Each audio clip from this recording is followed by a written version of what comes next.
this public hearing started. We are having some technical difficulties, so we ask that you speak loudly when you are speaking, so that the mics can pick up the ambient of your voice. The direct mics are not working at this time. So I will call this public hearing to order. My name is Ed Lewis. I am the President Pro Tem and a member of the Community Development Committee. I will be chairing the hearing tonight.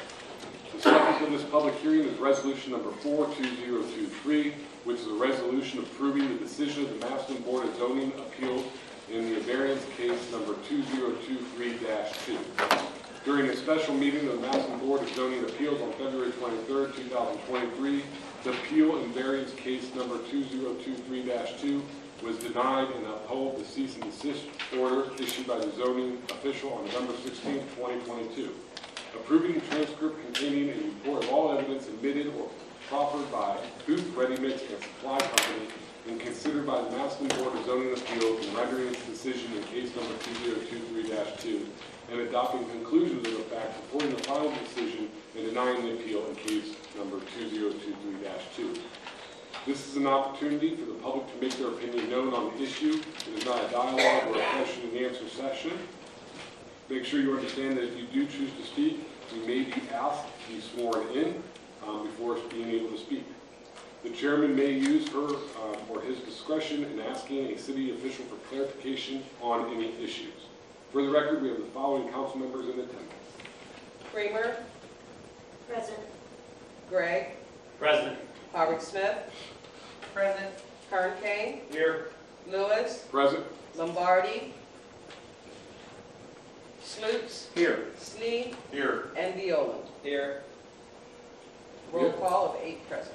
We also have the following city officials in attendance.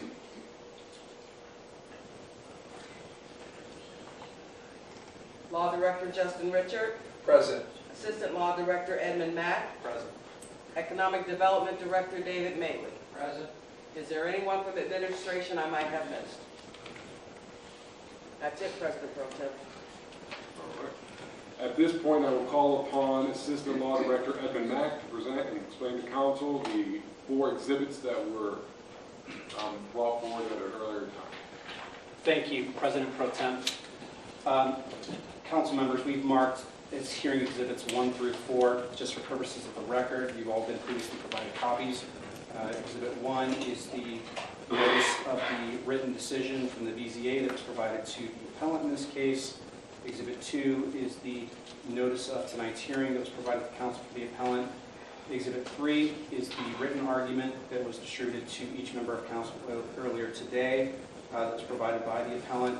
And Exhibit 4 is the email and attachments from the zoning secretary, Tracy Ward, that was also provided to council members earlier today.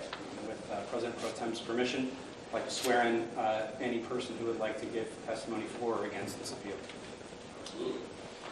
Anybody who would like to give testimony for or against this appeal, excluding counsel, who is not required to be sworn in, will you please raise your right hand?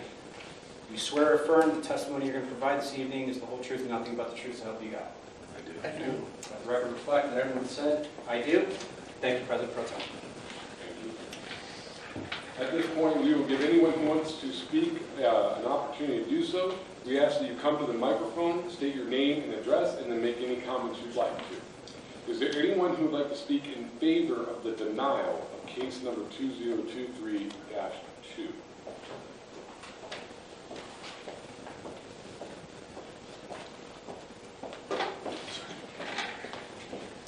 Good evening, Council. My name is Attorney Adam Runkle. I represent Huth Ready Mix and Supply, the appellant in this matter. As Attorney Mack has stated, Exhibit 3 is the written argument that I presented to Council, so I'll keep my comments brief. Just 1 second. Can this be for who, like, this is for those who are in denial? Or in favor of the denial? Is this the appropriate, you know what I'm saying? I agree with that. This would be for probably people that do not support what Huth is trying to do. Sure, if you'd like to hear from the opponents first. Sure, that's fine. That's the way it's worded, so. Yeah, no problem. I'm sorry. If that's okay with council. Yeah, that's fine. So anyone who's in favor of the denial of case we need to have clarification from our, I want to make sure we do this correctly. My name's Tom Voschel. I'm a resident of Cherry Springs Condominiums, 1025 Queen Anne Drive, Massillon, Ohio. When you say the denial, are you talking about the denial of the cease and assist that the zoning commission has already issued? That's what I'm trying to clarify right now with I came with our law department, so I know exactly what we're addressing. Because this is going to become an issue when we vote as well. Sure. So the vote that will be in front of this council later this evening is a resolution to affirm the decision of the Board of Appeals, Zoning Appeals. The Board of Zoning Appeals voted to uphold the zoning officials' cease and desist. So a vote in the affirmative tonight by this council would be to uphold the cease and desist and would be adverse to Huth, who is the appellant for this council tonight. Let me word it this way. I'm going to make a speech here, so I apologize to everyone. Instead of referencing case number 20232, why don't I reference resolution number 42023, which is the matter in front of us. And so then those who would be opposed to our passage of that, which would represent most likely the company, Yes. and then those who would be in favor of. So it would go to the attorney. Here we go. All right, so let me clearly state for the record. If there's anyone who would like to speak in opposition to ordinance number, or resolution number 4-202. Very good. Thank you again. My name is Attorney Adam Runkle. I represent Huth Ready Mix and Supply. The basis of our appeal was the November 16th, 2022 cease and desist order that was issued by the Please speak up, please. I'm sorry. The basis of our appeal was the November 16th, 2022 cease and desist order issued by Massillon Zoning Department. The relevant cease and desist order alleged that secondhand and waste material were being crushed on site. As a preliminary matter, both of those allegations were false. Mr. Johnson testified at the hearing that he had no knowledge of the source or origin of the material on site. He testified specifically that he did not know that whether or not it was waste and whether or not it was secondhand material. Adam Brosnahan testified at that same hearing that it was all brand new material produced on site and it was not waste material. So the factual premise on which the BZA's decision was based is false, and the only evidence in the record so reflects. The second basis for our objection to the decision is that crushing excess material at a concrete plant is an accessory use. It's common at all concrete plants in the state of Ohio, and it's common at concrete plants in Stark County, Ohio. The zoning code allows accessory uses that are customary and incidental to the operation of the business. Adam Brosnahan testified that, to his knowledge, every ready-mix plant in the state of Ohio engages in crushing of excess material, otherwise it builds up, and once you run out of time, you can no longer operate your plant. And we also heard the testimony of Matt Backel of Backel Excavating, who's a local business owner with 30 years experience in the excavation and construction. See if that microphone is on back there for me, please. This microphone? Mm-hmm. Okay. Oh, there we go. Wrong. Okay. Thank you. And the other testimony was from Matt Backel of Backel Excavating, who has 30 years experience in the construction and excavation industries, who also testified that ready-mix plants commonly have crushing operations on site to deal with excess materials. Mr. Johnson testified that he made no efforts to investigate whether this was a common use at ready-mix plants and whether it was an accessory use. So again, the only evidence in the record below was that this is in fact an accessory use. If that's the case, and the evidence reflects that it is, this is a permitted use under the current zoning. Finally, the testimony of the record, on the record reflected that even absent the crushing operations at Huth Ready Mix, so what we call the historical usage of the property, always had external effects on neighboring districts. So Mr. Johnson testified that even absent the crushing, there were complaints about dust, noise, and so forth from neighboring districts. Under Massillon's own zoning code, if there are any external effects on a neighboring district, it must be an I2 zone.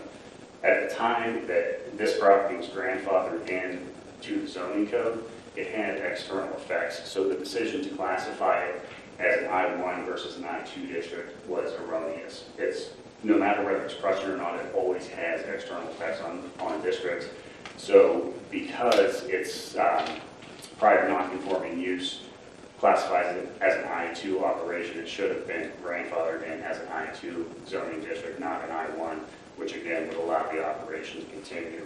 The only thing that's not in my brief, which is Exhibit 3, are the result of a public records request that I received earlier today. The only thing I'd like to note for council is that previously the complainants, most of whom lived at Cherry Springs, the property there was I1. It was industrial land that was changed from industrial to residential to allow for the building of the condos.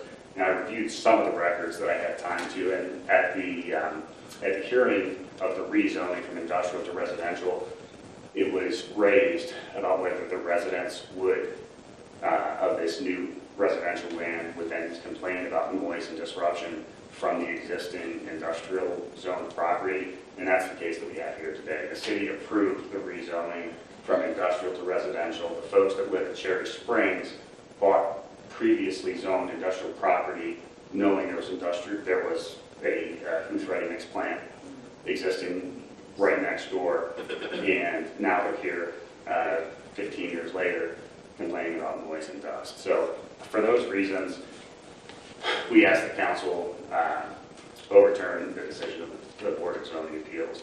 The law in Ohio is clear that you have to give extreme deference to owners of property. Zoning removes the rights of owners to use their property as they see fit, and it has to be explicit. If there's not an explicit violation of zoning, you cannot zone by inference. You can't ban things that aren't explicitly banned. This activity, for a variety of reasons, is not excluded by Massillon's zoning code, and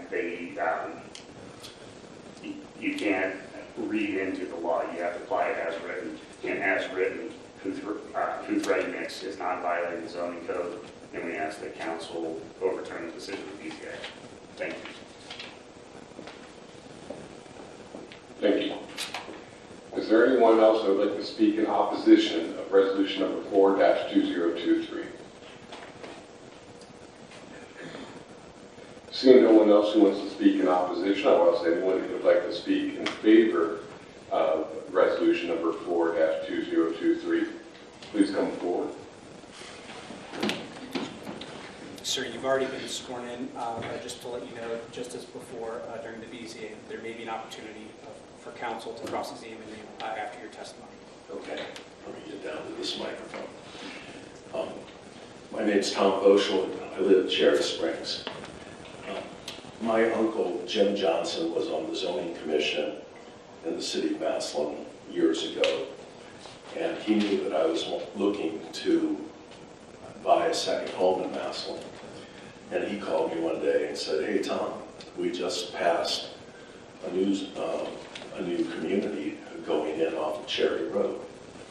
And so my impression was that the city of Massillon knew that that land that they had approved for a residential area would be a residential area. And so none of the owners knew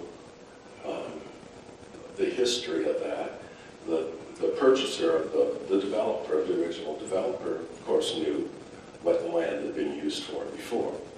And so they started building condos there. And we bought one in 2008 before the new owner of Huth Concrete came to town. So the previous owner of Huth Concrete did not crush concrete. We did not have an issue with noise or dust or pounding of concrete starting at 6:30 in the morning. It was agreeable to everybody. The fact that the attorney suggests that every concrete operation in the state of Ohio pounds concrete. I don't know if that's true, but pounding concrete is not the only option that a concrete plant has for recovering their used debris. There's recycling operations or machines now that can be purchased. We provided information from the website to our attorneys and to the owner of the Huth concrete place, showing that you don't have to pound concrete to recover the material. It can be just dumped into this machine that separates it. So the concrete that wasn't used comes back, is dumped in through this machine. The water comes out this way, the sand comes out that way, and all of a sudden you've got more material to use for your concrete. My point was the pounding of concrete and the selling of that debris must be more profitable than making the concrete itself. If that's all, if they won't consider recycling it. If your operation is profitable to sell concrete, why don't they recycle it and use that crushed material to make more concrete and sell it into the community? So I don't see that argument, really being one that would cause the cease and desist not to be upheld. I'd also like to read to you just one sentence from the zoning law that exists in Massillon. And this is for I-1.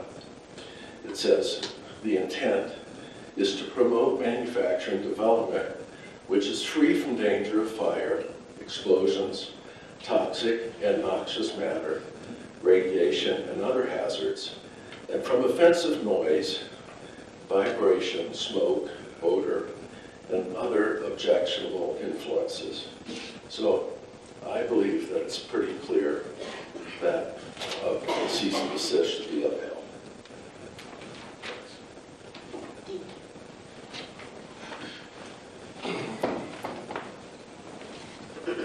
My name's Clyde Bartow, 1103 Queen Anne Drive Northwest. We purchased our condo in 2014, and we observed that the concrete business owned then by Huth was nearby. We actually spent some time down there, and the concrete trucks filling and going in and out was not even noticeable from our community. Since the new owners have come in, they have moved, and before, the concrete business was more towards the east side of the property. So now they have moved a lot of dirt, and they have this jackhammering operation towards the west side, which is very close to our residents. And I don't think anybody likes jackhammering, and that's what the noise is. They jackhammer up the concrete, and then they run it through a crusher and up conveyor, and all those things make a lot of noise, which is very offensive to the community. So we ask that you uphold this cease and desist order. Thank you. Mr. Matt, I have questions for this witness. Yes, please go ahead. With President Pro Tem's permission. Is it Mr. Bartow? Yes. All right, Mr. Bartow, you bought your condo in 2014, correct? And Huth was an existing industrial site at that time, correct? It was an existing business, yes. And it's correct, the jackhammering that was being complained about here lasted 3 or 4 weeks, and then it has since ceased, correct? It's not currently going on. All right, thank you.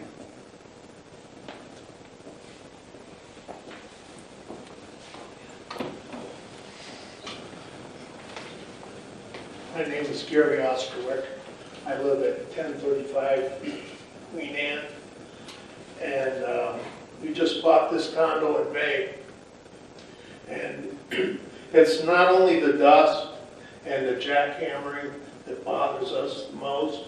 It's what I'm concerned about is I can't see what they're doing, but it feels to me like they're dropping big slabs of concrete, and I'm feeling the percussion from those slabs hitting the ground, shaking my house. And that's the testimony that I'd like you people to understand that's happening. And I'm disabled now, and so I'm there 24/7. So it is a nuisance. So therefore, I ask that we uphold the cease and desist. Thank you.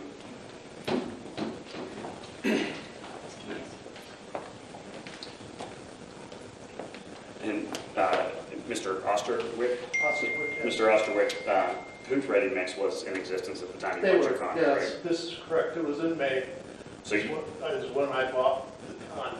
okay, so you chose to buy a condo next to an existing industrial operation, correct? I did, not knowing. Thank you.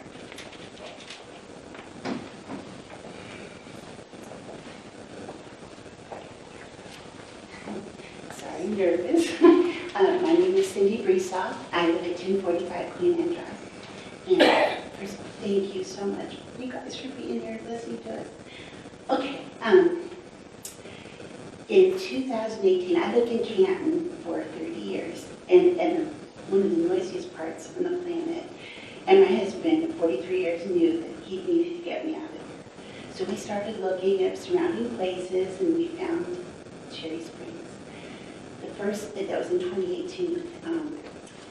Well, we started in 2017, and we went to this property at least 20 times, different days of the week, different hours of the day, and I just couldn't get over the serenity.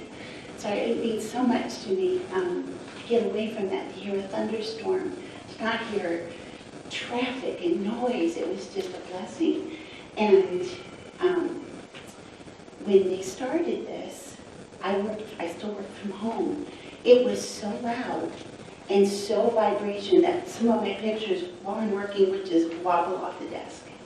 And that was kind of nerve-wracking because I'm wondering, what are they doing over there? And they had cut down so many trees, and the area, the brush in between, that you could see pyramids and see their big lights, on the big trucks and their excavating machines moving all over the place at ungodly hours of the day. It didn't start at 6:30 some mornings, and I remember it lasting far more than 4 or 5 weeks. It seemed like the whole summer to me. It was so loud on some of my phone calls that my clients could hear it. What is that noise? So with your permission, I have a videotape of the noise. Can I play that? Audio of the noise. I would like you to hear it so you understand what we're listening to. And this was hours and hours and hours of it, day after day.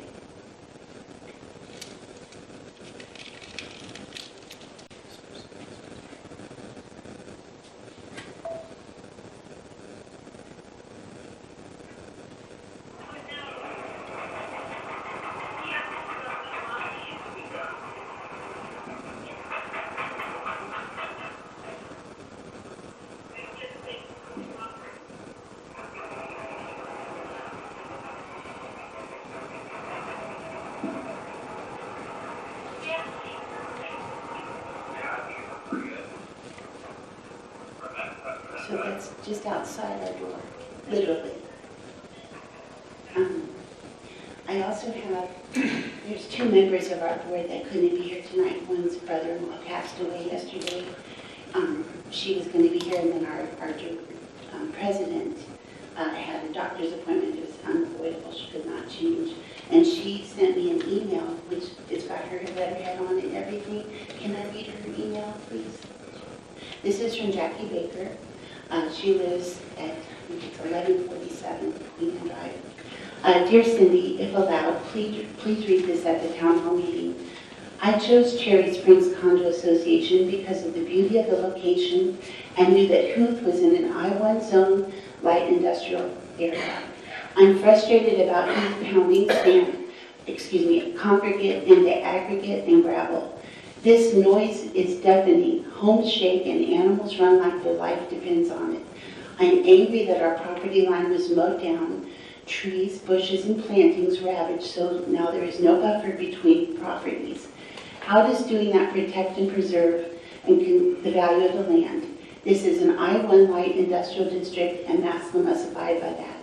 If not, why even have zoning rules? Please stand up for what's right. Thank you. And my husband and I did know it was next to the Huth. I mean, that's why we came back so many times. And it was never noisy, ever. So we felt very secure in purchasing our condo there. And I do want to remind everybody, there's another one under intent 1169.01. It's designed so as to primarily accommodate household activities, warehouses, industrials, whose external physical effects are restricted to the area of the district and in no manner affect in a detrimental way any of the surrounding districts. And again, as Tom said, to promote manufacturing development which is free from danger of fire, explosions, toxic and noxious matter, radiation and other hazards, and from offensive noise, vibration, smoke odor, and other objectionable influences. To promote the most desirable use of land in accordance with a well-considered plan, to protect the character and established pattern of adjacent development, and each area to preserve the value of land and buildings and other structures, and to protect the city's tax revenue. Our condo association, many people from different states have moved in there because it was so beautiful. They pay upwards of anywhere from $2,000 to $2,400 a year on the taxes. There's 64 units that will be built. That's a lot of tax revenue. And I don't want to see people moving out. I don't want to move out. But if it continues, if they increase it to an I-2, I'll have to move. Thank you for your time. Thank you for listening. Thank you. If I could just say two things before council has an opportunity to ask you questions. I'll give you my card if you can email me a copy of that recording so that I can share with the opposing counsel. And as this body, I'd also caution you to not rely on hearsay when you make a decision. Well, certainly we welcome everyone's input. You need to make a decision based on the sworn testimony that's under oath. So just wanted to make sure that I made that clear. You again. Nice to see you again. Ma'am, when was that video taken? November. Okay. And there has been no crushing since approximately mid-December, Not correct? with the cease and desist, no. Okay. Thank you. Thank you.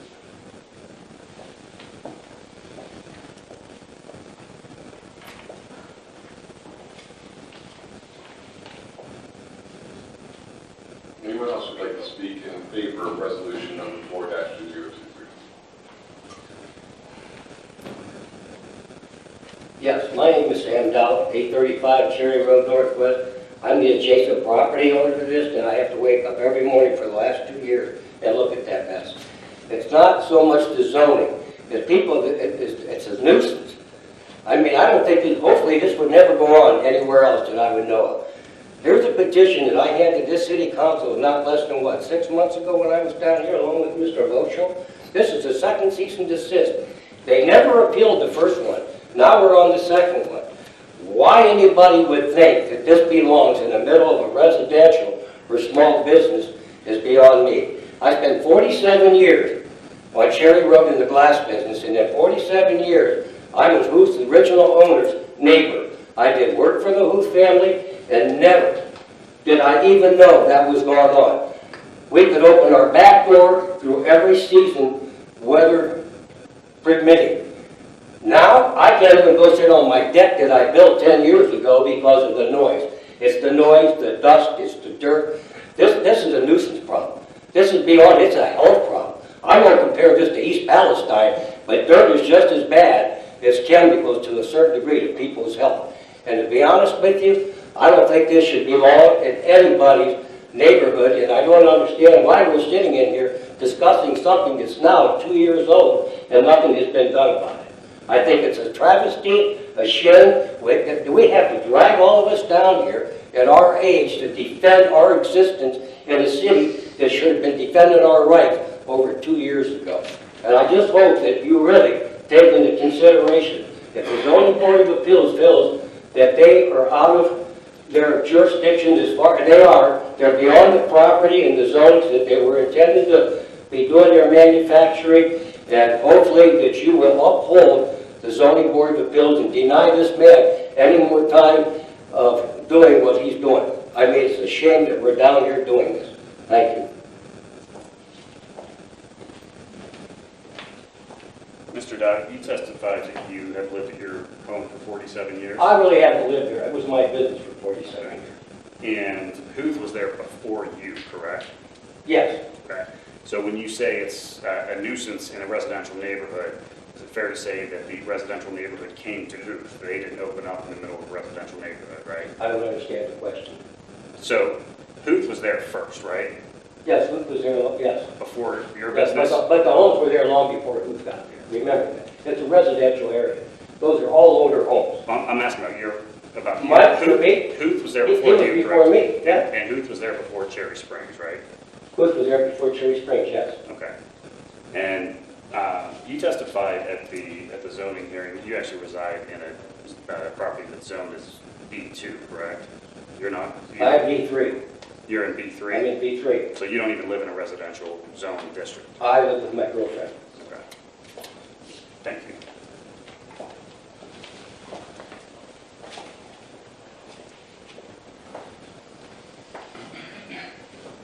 Anyone else would like to speak in favor of resolution number 4? Seeing no one else, I will turn to members of council to see if they have comments that they would like to regard this issue.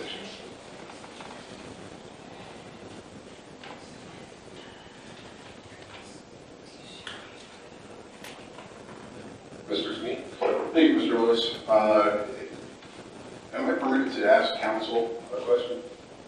Which council? Representing Huth? No. Sure.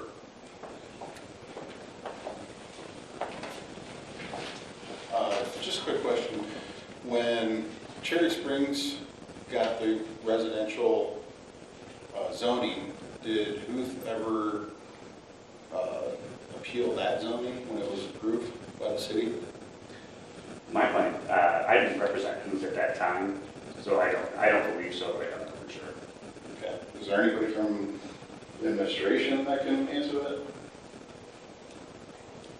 Not unless they read some old transcripts, because that happened many years ago.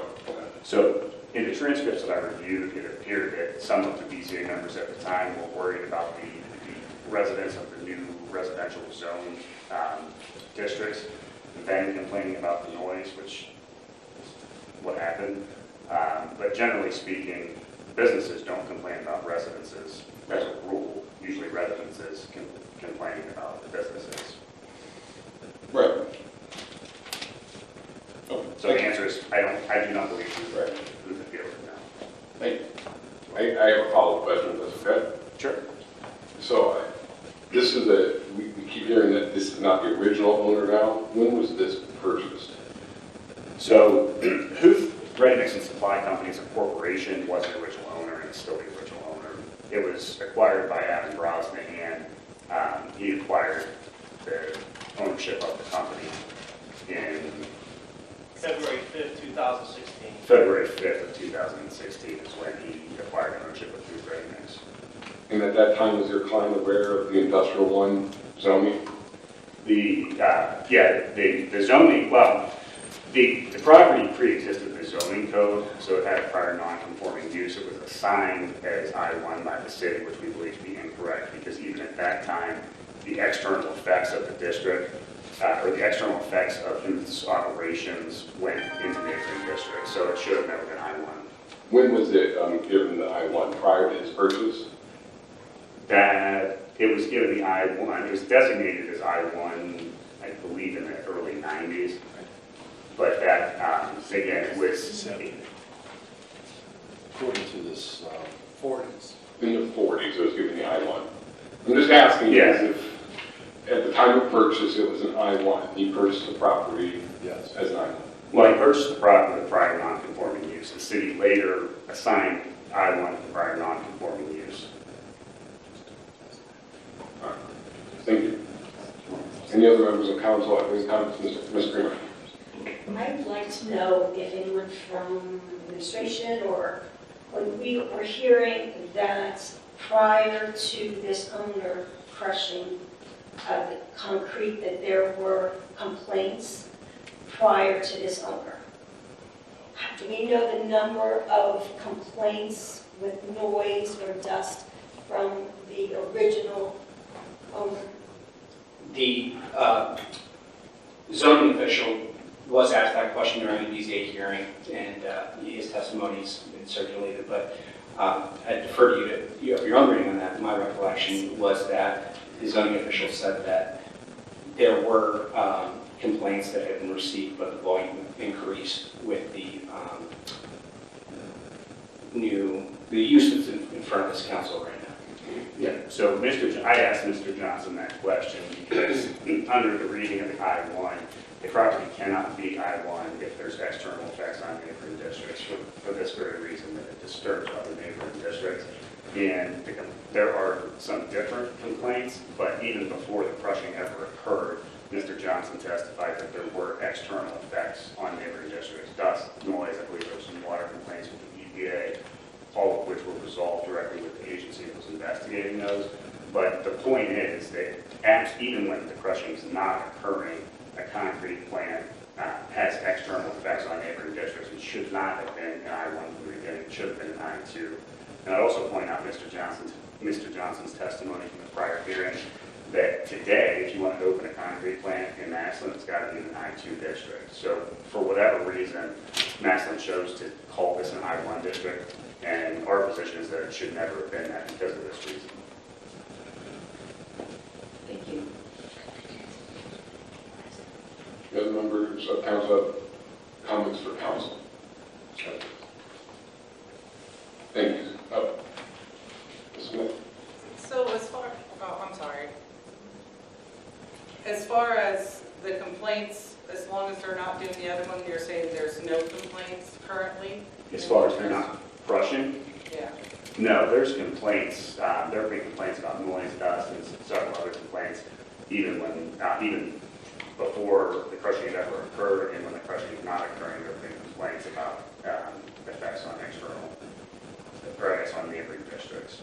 As far as the size of the property, is it possible for him to move the crushing to the other end of the property? And with the industrial, shouldn't there be a wall against the adjoining residential? Why, with all this going on, and I read about a wall, have they never put up a wall? There's two answers to that question. One is that if this was a new use where they were seeking approval for a concrete plant, then there would be all these requirements that they would have to abide by. But again, this is a prior non-conforming use because Huth Ready Mix existed as a company before Massillon adopted its zoning code. So that's point one. Point two, this is the second time, first time in front of council, but the second time we went in front of the BZA and objected to a cease and desist letter that we believe was in error. Mr. Brosnahan, out of his own pocket, spent $20,000 and bought a bunch of evergreen trees, had the property surveyed again at his own expense, and planted a whole line of evergreen trees to screen properties from dust, noise, and to make it a little bit more enjoyable for the neighbors. And again, he did that on his own without being asked by the government of Massillon to try to be a good neighbor. So we don't believe it's required to have a wall because it's prior non-conforming use, but he did make significant efforts at his own expense to provide that same screening effect.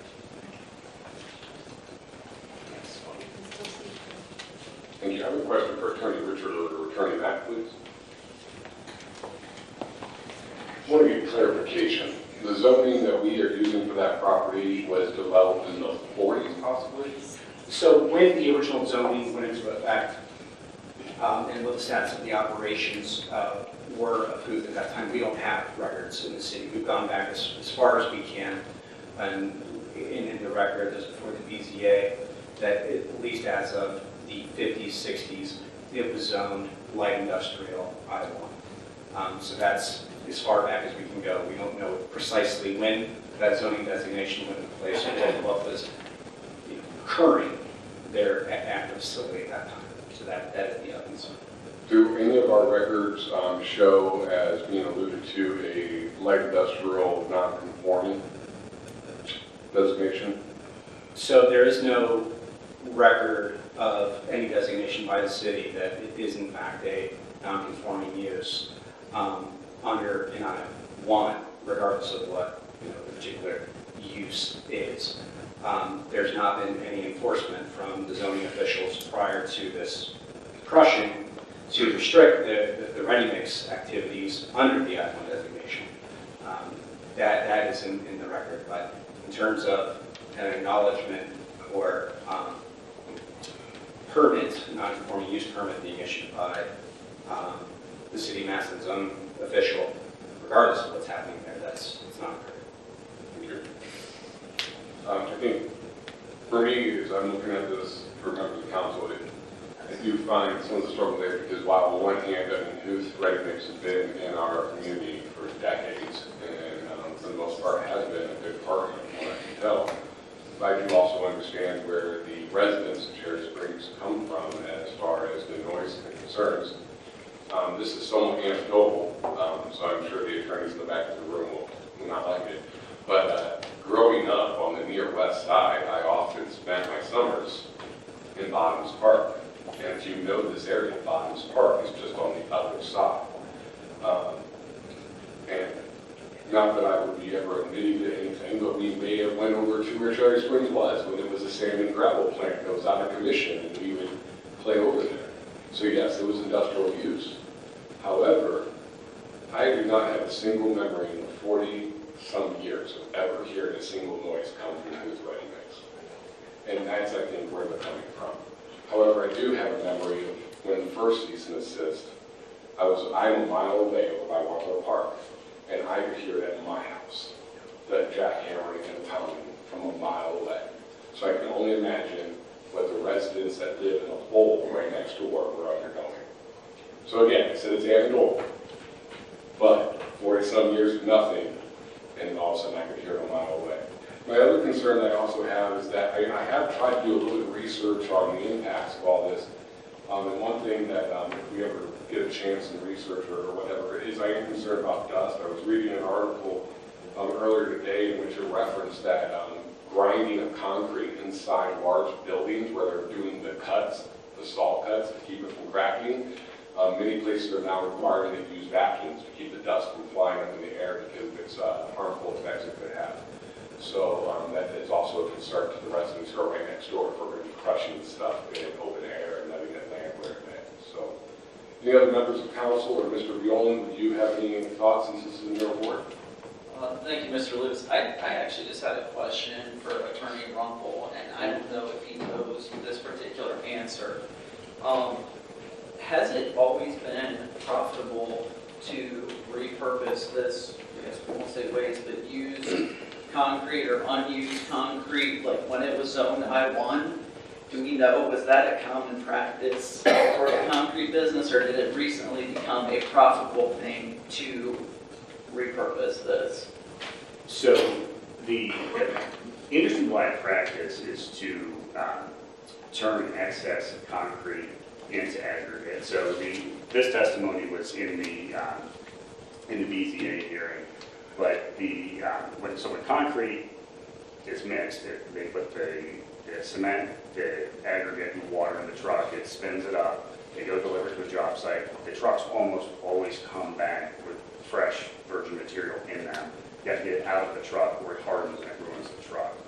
The prior owner of Huth Ready Mix just dumped concrete on the ground, and then it turned into a small hill, and that turned into a mountain.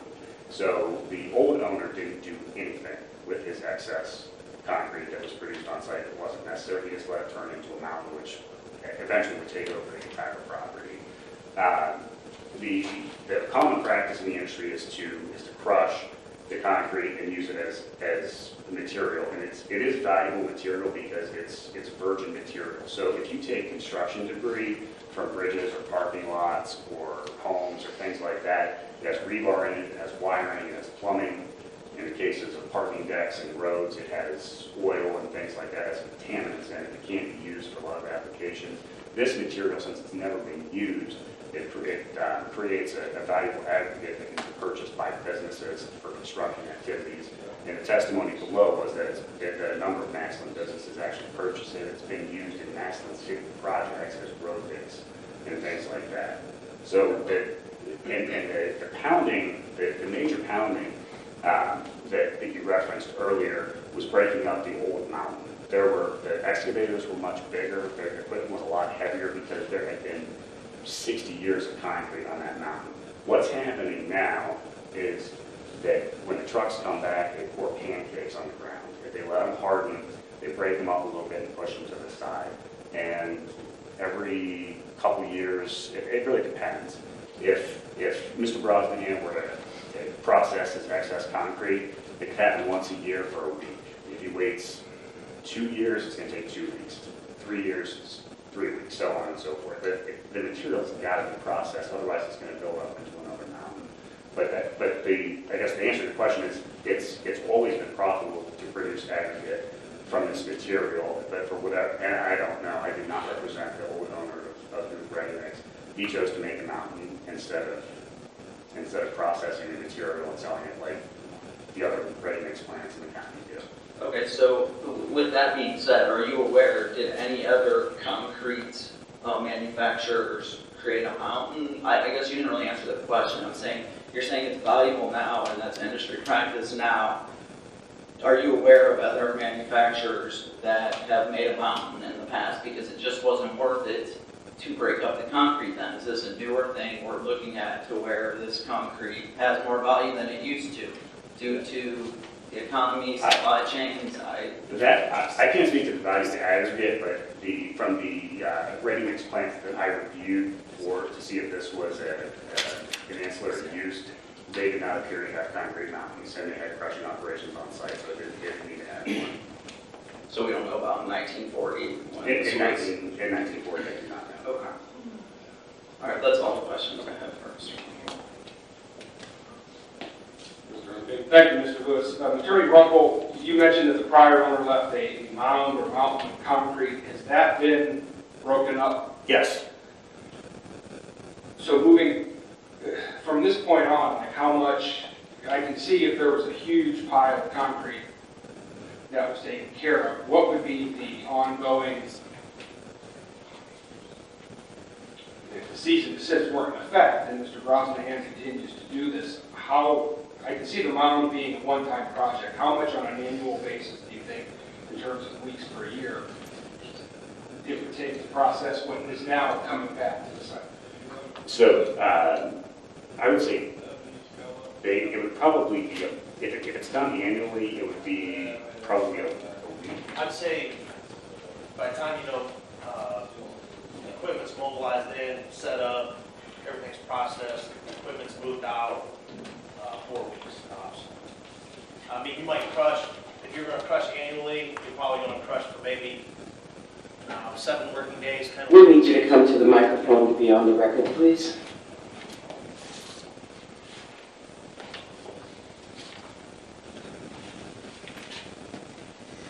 All right, so if you were going to crush annually, okay, you'd probably generate somewhere in that 50 to 20,000 ton average of material that needs processed, and that could be processed in, because it's prepared, because the concrete is not being dumped on the ground versus a gigantic mountain that gets hammered apart. So if you were to do it annually, I use beaver excavating to process our material. So beaver's going to mobilize in, it's going to take them a week to get mobilized in, equipment set up, into operation so they can produce. At that point, I would say you probably have 2 weeks of processing to get through it. If, everything goes according to plan, maybe 3, and then you got a week of breaking down and moving off-site. And then you're just moving material off-site. And it's standard, regular, everyday traffic that we have. Do you mind stating your name and address, please? Adam Brosnahan, 1020 Edgewood, Southeast, North Canton. Hold on, I got more questions, bro. you're only crushing, or we're crushing, concrete that was left on site from the prior owner and materials that came back in your vehicles. Is anybody else bringing things to the site? No, sir. Okay. Thank you. Councilman Creed. Just to clarify, I believe I read in the transcripts that you began this new process of crushing in 2020. Correct. And you crushed 61,000 tons of material. Correct. So that 61,000 tons of materials is from the previous owner that was in business possibly 60 years. If Sure. so. Well, I understand, I don't know where you're So going with it's this. like Yes. 1,000 tons a year, so I'm trying to Well, figure out how we got because to. they used to take it, they would dump it anywhere they could, because it's a burden. So if you're bringing it back to your own property, you continue to dump it on the ground, I mean, it just takes over. So, they would dump, they had a spot on Beaumont. When I first took over Huth, we were running trucks up off Beaumont. I don't even know the guy's name. They were just dumping this stuff over a ravine somewhere up there. Not sure what they were doing with it, but they were making a fill. Yeah, it's bad practice too, because if you ever go to do anything on there, I mean, you just got acres of deep, thick concrete. You can't dig through it. So, and then, different people would take it, leftovers, you have a place to dump, and that's what Roger Huth would do with it. And then we have roadways that are all built out of excess material around the plant over the years. I mean, our entire property down from the office around, like I got to dig to fix water lines or sewer, or get down there and work. We got to go through 3 feet of concrete to just do anything. And then, and besides that, it's a landfill. I mean, you get down below there, you're in trash. I mean, we're not on a piece of property that's, it's industrial, it's the bottoms, it's a landfill back there. You can walk the creek and see the trash. So, I'm really not trying to be a hindrance here. And I understand their beef with dust and noise and stuff, but, we're concrete, that's what we do. Yes, we have excavating equipment on site, yes, and we did get rid of a bunch of trees and stuff, but they're not, these ain't 100-year-old trees. We can cut down redwoods. It's scrub trees. It's grown up through trash. When I first started cleaning and filling up the back part of the property, you could walk through and get bottles. I save bottles. Come out of the plant, I've got thousands of bottles that I pick up. The health department's okay with everything we got going on. The EPA's okay with it. I got a few neighbors that aren't. They continue to call. Health department comes out at least a couple times a year if somebody calls. EPA comes out. We're in compliance across all that. All our permitting's up to stuff. We're just doing what any other ready-mix plant would do. And, if we're going to continue to be in business and continue to be in Massillon, it has to take place. I will say we only have 5 minutes, so we have to make it quick. Mr. Craig. Thank you, Mr. Lewis. Mr. Brosnahan, so if I understand correctly, all the old material that was there prior to you has already been processed, is that correct? Correct. And so now you're processing only the material that your trucks bring back? Correct. And the amount of time that it takes your company to do that per year is approximately how long, a few weeks? To get it processed, if we were to do it annually. Yes. Now, we started in 2020 with the big, that was where the 61,000 tons come from. Right. Now, it was probably more, but that's just based off conveyor scales. That actually goes through the thing, but, we're using that to prep sites. You gotta have lay down space for your materials so you're not in the mud. A lot of some material, but we sold 61,000 tons. That's where that number comes from. What actually was produced, obviously, is more than that because it was used on site. So then we just did it again in November, and I think it was 5 weeks. And they processed like 16,000 tons, I think, came across the conveyor scales. And that was all your return material? Correct. And so from this point forward, what would you estimate the amount of processing time per year? A month, but I don't plan on processing once a year. It would be more like on a 1 to 2 year basis. Okay. So it kind of depends on our space when the piles get big, and like I said, Beaver Excavating does it, so it also works with their schedule. They'll call and say, hey, we have a crew opened up, can we come by and see what you got? And if they feel it's, we have 10,000 ton roughly sitting on the ground, they deem it worthy to come out and crush. Okay. But it's definitely not an everyday ongoing No. thing all year round? No, sir. I have a question for our council. As far as the non-conforming use, do we know when that was established? It's not been established that it is in fact a non-conforming use. There's nothing that's been issued either by the zoning officials, the BZA, or this body to establish that their prior use predating the zoning ordinance exists. Wasn't that something that our code enforcement stated was, that had been deemed or had been given? Isn't that what I read? The zoning official, I don't know that he did say that, and I would defer to the transcript. I don't want to characterize it, to create error. Someone will look at it later, certainly rely on what's reflected in the transcript. But I don't recall that being explicitly stated, but if it was, rely on that. Okay. I know I heard that terminology prior to non-conforming use, so I'm not sure where it came from. Well, we're going to have to wrap this up, because we do have 6:30 we have to go into. So the resolution that's on council's agenda tonight for second reading, this public hearing is adjourned.